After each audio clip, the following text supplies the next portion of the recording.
Hello and welcome to the channel.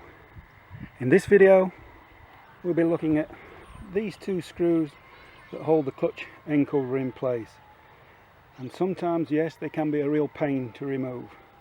What can you do if you're having trouble?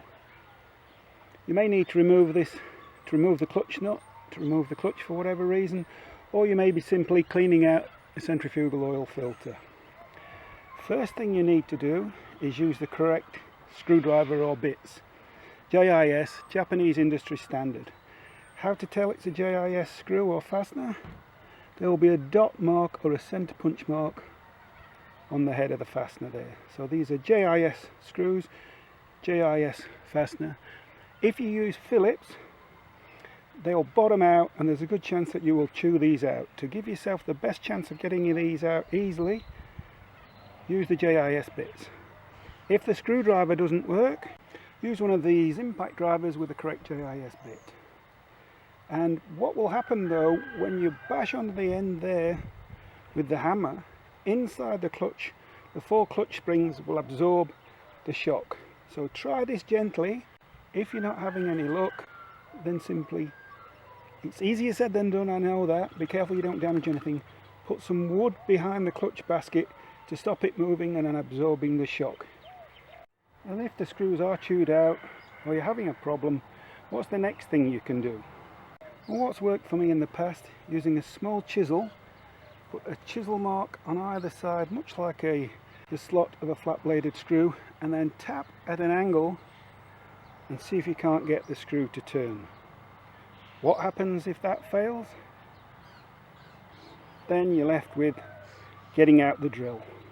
And what you can do, if you try and use a small drill to drill down the center of the bolt, that's a good way of doing it. But if, like what happened to me, if the drill decides to slip, you can end up damaging the clutch basket.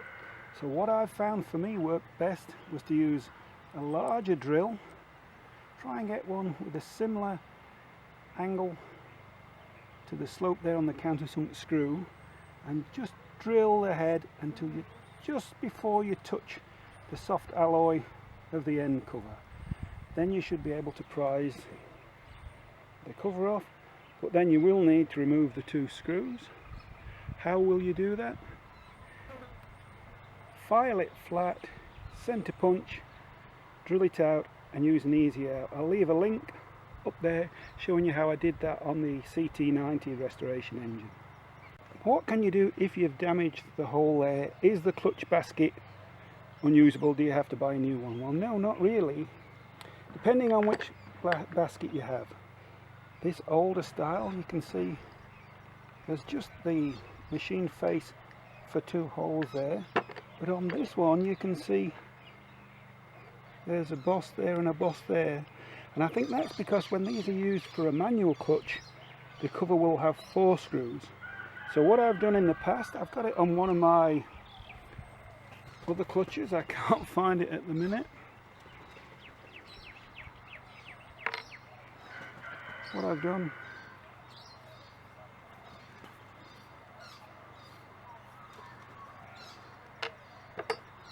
I simply turned this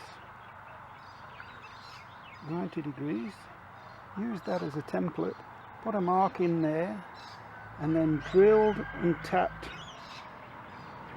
2 fresh holes there and fitted the cover like that. But if you start to use the drill, you will get metal shavings, metal swarf inside. Good idea to remove the clutch and clean everything out. What will you need to do that? Obviously you will need to bend the tab back. So as you know, there's a tab washer what holds the castle nut in place, and if you look on this castle nut, you can see someone's used a chisel. Not a good idea. Best thing to do, get yourself a clutch removal tool which will fit on the nut, and then you can use a 1/2 inch drive extension and a power bar to undo it. You may need to use one of these clutch holding tools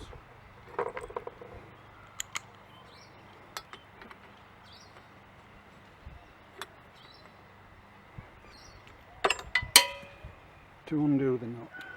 But once you have the clutch removed, you will need to dismantle it so that you can clean out any swap, or that's probably the best time to do any drilling, is when the clutch basket is totally dismantled.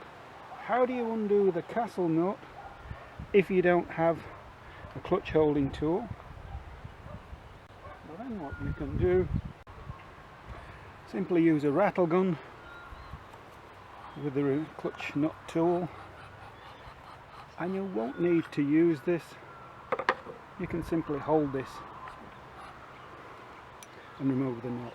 The only problem with using a rattle gun is, how do you know the correct torque when you're tightening the nut back up? If you're not sure how to dismantle the clutch, I'll leave a link to a video at the end there.